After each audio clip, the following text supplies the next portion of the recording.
NMMS தேர்வில் மாவட்டத்தில் மொத்தமே 194 பேர் தான் செலக்ட் ஆகியிருக்காங்க. அந்த 194 பேரில் ஒரு பேர் இந்த கலவத்தில் இருந்து ஒரு பேர். அது நம் பள்ளி கிடைத்த மிகப்பெரிய பெருமை. இதுவரை என்எம்எஸ்லே தேர்ச்சி பெறாமல் இந்த ஆண்டு ஒரு புதிய சாதனையை படுத்த இப்பள்ளி தலைமை ஆசிரியர்களுக்கும் மற்றும் இதுக்கு உழைத்த அத்துணை ஆசிரியர்களுக்கும் நன்றியை தெரிவித்து கொண்டு, நம் மண்ணுக்கும் நம் ஊருக்கும் நம் பள்ளிக்கும் நம் ஒன்றியத்திற்கும் நம் மாவட்டத்திற்கும் பெருமை சேர்த்த பள்ளி மாணவிக்கு பாராட்டு வழங்கி பரிசுகளையும் வழங்கி தலைமை உரையாற்ற நமது வட்டார கல்வி அலுவலர் ஐயா அவர்களை அழைக்கின்றோம். கௌரவிக்கிறார்கள். கொஞ்சம் கைதட்டலாமே.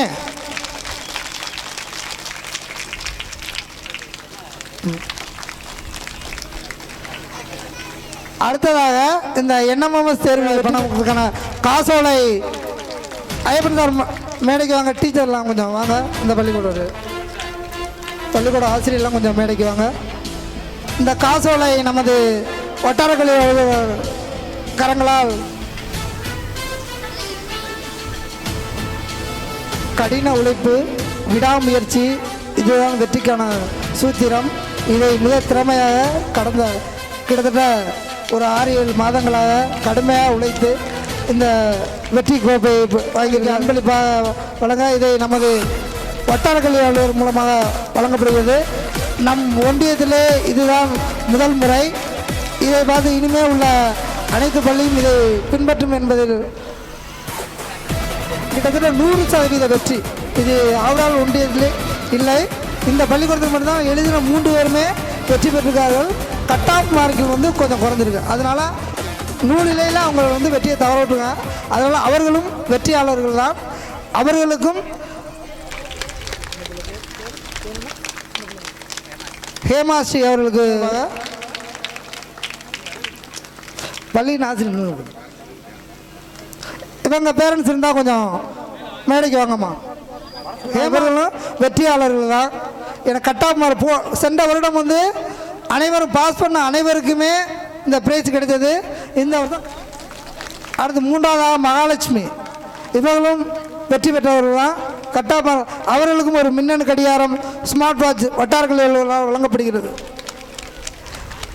வெற்றி பெற்ற மாணவர்கள் அனைவருக்கும் பள்ளியின் சார்பாக வாழ்த்து. அடுத்ததாக ஹேமாஸ்ரீ அவர்களுக்கு சீர்களுக்கு கொடுத்து கடக்க வேண்டியது. இந்த ஒரு அருமையான விழாவிலே கலந்து கொள்வதிலே உள்ளபடியே மகிழ்ச்சி மகிழ்ச்சி மகிழ்ச்சி. ஏன்னா காலையிலேருந்து இன்றைக்கி மாவட்ட ஆட்சித்தலைவருடைய ஆய்வுக் கூட்டம் நடைபெற்றது. டயம் இழுத்துருமோ வர முடியாது என்ற நிலைமை இருந்த போதிலும் 5:30 மணிக்கு புதுக்கோட்டை ஆட்சித்தலைவர் அலுவலகத்திலிருந்து வெளியிலே வந்த உடனடியாக கிளம்பி இந்த விழாவிலே எப்படியாவது கலந்து கொள்ள வேண்டும் என்று இது ஆண்டவனுடைய இதுன்னு தான் நினைக்கிறேன். ஏன்னா இதை நான் பார்க்காம இருந்திருந்தேன்னா தான் எனக்கு கஷ்டமாக இருந்திருக்கும்.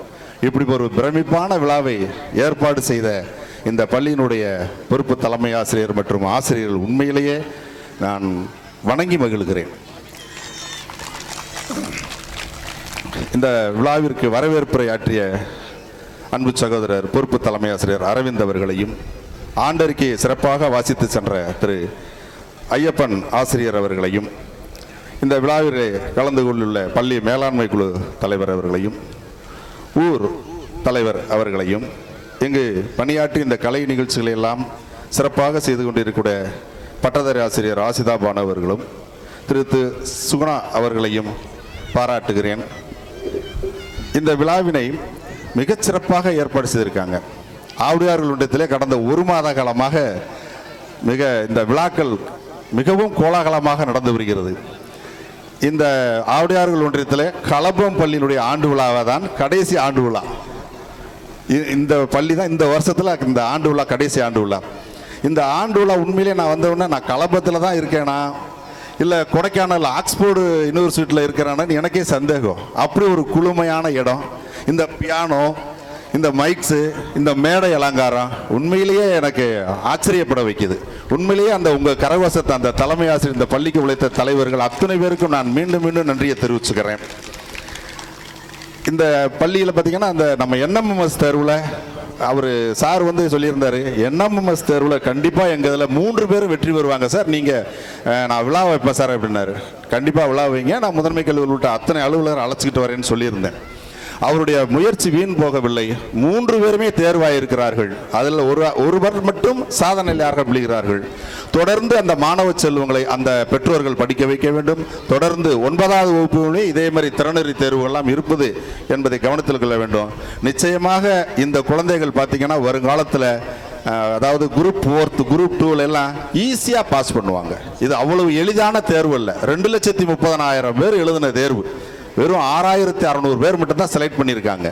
எவ்வளோ அருமையான ஒரு விஷயம் என்பதை நீங்கள் எல்லாம் கவனத்தில் கொண்டு அதுக்கு ரொம்ப பாடுபட்ட அரவிந்த் மற்றும் பட்டதாரி ஆசிரியர் ஐயப்பன் சார் எல்லாம் உண்மையிலேயே நான் மீண்டும் மீண்டும் பாராட்ட கடமைப்பட்டு இருக்கிறேன். வரும் ஆண்டுகளில் ஆவுடையார்கள் ஒன்றியத்திற்கு இந்த என்எம்எம்எஸ்க்கு நான் ஒரு ஆசிரியர் குழுவை அமைக்க ஒரு திட்டமிட்டு இருக்கிறேன். அந்த ஆசிரியர் குழுவுக்கு அரவிந்த் தான் தலைவராக இருக்க வேண்டும் என்பது இந்த நேரத்திலே நான் சொல்லிக் கொள்கிறேன். இயங்கும். அடுத்த வருடம் ஆவுடையார்கள் ஒன்றியத்தில் 50 பேர் தேர்வாக வேண்டும். இந்த வருஷம் நாம் 56 பேர் பாஸ் பண்ணியிருக்கிறோம், 12 பேர் சாதனையாளராக பெற்றிருக்கிறோம். இன்னும் வரும் வருஷம் 50 பேர் சாதனையாளராக இருக்கணும், 100க்கு மேற்பட்ட மாணவர்கள் தேர்விட்டிருக்கணும் என்பதை இந்த நேரத்தில் நான் உங்களுக்கு ஒரு கோரிக்கையாக வைத்து கூறிக்கொள்கிறேன். அடுத்து மொத்தம் இந்த ஸ்ட்ரென்த் பார்த்தீங்கன்னா இங்கே மொத்தம் 62 மாணவர்கள் படிச்சுட்டு இருக்காங்க. ஏற்கனவே முதலமைச்சருடைய திட்டத்தின் கீழே 30 லட்சம் ரூபா மதிப்புள்ள இந்த பில்டிங் கடந்த ஒரு வருஷத்துக்கு முன்னாடி திறந்து வச்சுட்டோம். தேவையான கழிப்பறை எல்லாமே கொடுத்துருக்குறோம். இது போக இப்போ நபார்டு வங்கியின் மூலியமாக ஒரு 5 பள்ளிகளுக்கு 2 வகுப்பறை கட்டிடமும் மற்றும் கழிவறை ஆய்வுக்கூடத்தோடு ஒரு கட்டிடம் நம்ம பள்ளிக்கு கொடுத்துருக்குறோம். அது சேங்ஷன் ஆயிடுச்சு. வர்ற ஜூன் மாதம் அந்த கட்டிட பணிகள் ஆரம்பிக்கப்படும். அதற்கு உண்மையிலேயே தொடர்ந்து இந்த ஊர் தலைவர், பிரசிடெண்ட் இவங்க எல்லாரும் தொடர்ந்து பல தடவை எங்களை முயற்சிக்கிறாங்க. அதோட முயற்சியின் பண்ணாக நாங்கள் இந்த இடம் இதெல்லாம் பார்த்து ஒரு இன்ஜினியர்ஸ் எல்லாம் விசிட்லாம் வந்துட்டு போயிட்டாங்க. கண்டிப்பாக இந்த 5 பள்ளி வர ஜூன் மாதத்தில் அந்த நபார்டு வங்கியில் கட்டக்கூடிய ஒரு பில்டிங் இங்கே அமையும். அதுக்கப்புறம் அதை தொடர்ந்து காம்பவுண்டு வாலுக்கும் முயற்சி செய்வேன் என்பதை இந்த நேரத்தில் நான் கூறிக்கொண்டு இந்த பள்ளியை மிக பிரம்மாண்டமாக நடத்த வேண்டும். அதற்கு நீங்கள் செய்ய வேண்டியது என்பது ஒரே ஒரு இதுதான். இங்கே என்ன இல்லை, உண்மையிலேயே எனக்கு இன்னைக்கு ஒரு அவசரமான ஒரு வேலை இல்லைன்னா நான் கடைசி வரைக்கும் இருந்து பார்த்து முடிச்சுட்டு போகணுன்ற ஒரு விழா மாதிரி எனக்கு தெரியுது. அவ்வளவு எப்படி ஒரு மேடை அமைப்பு, எவ்வளவு அதை திருப்பி நான் அதை சொல்லிக்கிட்டே இருக்கணும் போல தெரியுது. எனக்கு உண்மையிலேயே அந்த அளவுக்கு ஒரு பிரம்மாண்டம். உங்களுடைய குழந்தைகளுடைய திருவிழாவை நீங்கள் எல்லாம் காண வந்திருக்கிறீங்க. அதெல்லாம் பாருங்கள். நீங்கள் இப்போ சமீப காலங்களில் ஜி தமிழ் போன்ற டிவிகள் எல்லாம் பார்த்துருப்பீங்க. யோகஸ்ரீன்னு ஒன்று அரசு பள்ளி மாணவி தான் மிகப்பெரிய பாடகியாக வளம் வந்துக்கிட்டு இருக்கிறாங்க. இன்னைக்கு இந்தியாவே அந்த மாணவியை தெரியும். இது மாதிரி எங்களுடைய கலை திருவிழா போன்ற நிகழ்ச்சிகளில் தான் இந்த மாதிரி குழந்தைகளை தனித்திறமைகளை நாம் தேர்ந்தெடுக்க வைக்க முடியும். படிப்புடன் சேர்ந்து இணைப்படிப்புகளை எல்லாம் கொடுக்கறப்ப தான் அந்த வாழ்வில் சாதனையாளராக வர முடியும் என்பதை நான் கூறிக்கொண்டு காலை உணவு உள்ளிட்ட 14 வகையான நலத்திட்டங்களை அரசு வழங்கி வருகிறது. இன்னும் எண்ணற்ற நலத்திட்டங்கள் வர இருக்கிறது. அடுத்து 6 முதல் 12 வகுப்பு வரை படிக்கக்கூடிய மாணவ செல்வங்களுக்கு 7.5% மருத்துவ சீட்டு கிடைக்க தயாராக இருக்குது. அதில் பயன்பெற்றோம்னு சொன்னால் அவர்கள் மருத்துவ படிப்பு முடிக்கும் வரைக்கும் ஸ்டெத்தாஸ்கோப் உட்பட அனைத்துமே அரசே வழங்கி வருகிறது. அதை நீங்கள் இந்த அரசு பள்ளியில் படித்தால் மட்டும்தான் அந்த பயன்களை நீங்கள் பெற முடியும். என்ன வளம் இல்லை இந்த திருநாட்டில்ங்கிற மாதிரி என்ன இல்லை இந்த பள்ளிக்கூடத்தில். டீச்சர்ஸ் வேகன்னு சொன்னாங்க, அதையும் உடனடியாக நாங்கள் போட்டு கொடுத்துருக்குறோம். எந்த விதமான குறையும் இல்லாமல் அரசு பள்ளிகள் நடந்து வருகிறது. அடுத்த வருடம் ஹைடெக் லேப் இங்கே 10 லேப் கொடுத்துருக்கோம். 10 ஹைடெக் டெஸ்க்டாப் கொடுத்துருக்குறோம். தொடர்ந்து கேமரா, ப்ரொஜெக்டர், திரை அவ்வளவு கொடுத்துருக்குறோம். அடுத்த ஆண்டு பார்த்தீங்கன்னா முழுக்க கணினிமயமாகவே கல்வி கற்க இருக்கிறது. தமிழ்நாடு புறாமே இதை நாங்கள் கொடுத்துட்டு இருக்கிறோம். அதுக்கப்புறம் தான் அவங்களுக்கு கொஞ்சம் கட்டட பற்றாக்குறை ஏற்பட்டு இருக்கிறது. அதை விரைவிலே நம்ம சரி செய்வோம் அது என்பதை இந்த நேரத்தில் கூறிக்கொண்டு மீண்டும் இந்த ஆசிரியர் பெருமக்களை பாராட்டுகிறேன். அதற்கு ஒத்துழைப்பளித்த உங்கள் அத்தனை பேரையும் பாராட்டி இந்த விழாவிற்கு வந்திருக்கக்கூடிய மேடையில் அமர்ந்தக்கூடிய பிள்ளுவலசை தலைமை ஆசிரியர், மற்றும் மீமிசல் தலைமை ஆசிரியர், அதவத்தூர் தலைமை ஆசிரியர் மற்றும் அனைத்து இங்கு கூடியிருக்கக்கூடிய அனைத்து நெஞ்சிற்கு நெருக்கமான அத்துணை ஆசிரியர் சகோதரர்களையும் வருக வருக என நான் மீண்டும் வரவேற்று இந்த நிகழ்ச்சியை கடைசி வரை இருந்து நீங்கள் எல்லாம் கண்டுகளித்து மாணவ செல்வங்களை ஊக்குவிக்க வேண்டுமா என்று கேட்டுக்கொண்டு வாய்ப்புக்கு நன்றி கூறி விடைபெறுகிறேன். நன்றி, வணக்கம். பள்ளியின் சார்பாக நன்றினை தெரிவித்துக் கொள்கிறோம். அடுத்ததாக எங்களது இனிய அழைப்பினை ஏற்று இங்கு வருகை புரிந்திருக்கும் ஆசிரியர் பெருமக்கள் அவர்களுக்கு பொன்னாடை பற்றி கௌரவிக்கும் நிகழ்வு நடக்க இருக்கிறது. எங்களது அழைப்பினை ஏற்று இங்கு வருகை இருக்கும் ராமநாதபுரம் மாவட்டத்திலிருந்து வருகை புரிந்திருக்கும் பொன்னாடை பற்றி கௌரவிக்கப்படுகிறது. எங்களது இனிய அழைப்பினை ஏற்று வந்திருக்கும் மணமேல் ஆசிரியர் தம்பி முத்துக்குமார் அவர்களை மேடைக்கு அழைக்கின்றோம். எங்களது இனிய அழைப்பினை ஏற்று திருப்பனாசிலிருந்து வருகை புரிந்திருக்கும் கௌரவிக்கப்படுகிறது. பொன்னாடை பற்றி கௌரவிக்கப்படுகிறது தலைமை ஆசிரியர்களுக்கு.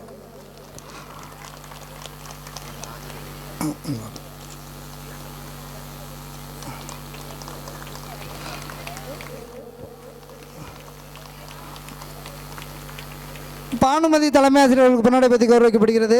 விளாங்காற்று பள்ளியின் தலைமை ஆசிரியர் கிருஷ்ணவேணி அவர்களுக்கு பொன்னாடை பற்றி கௌரவிக்கப்படுகிறது.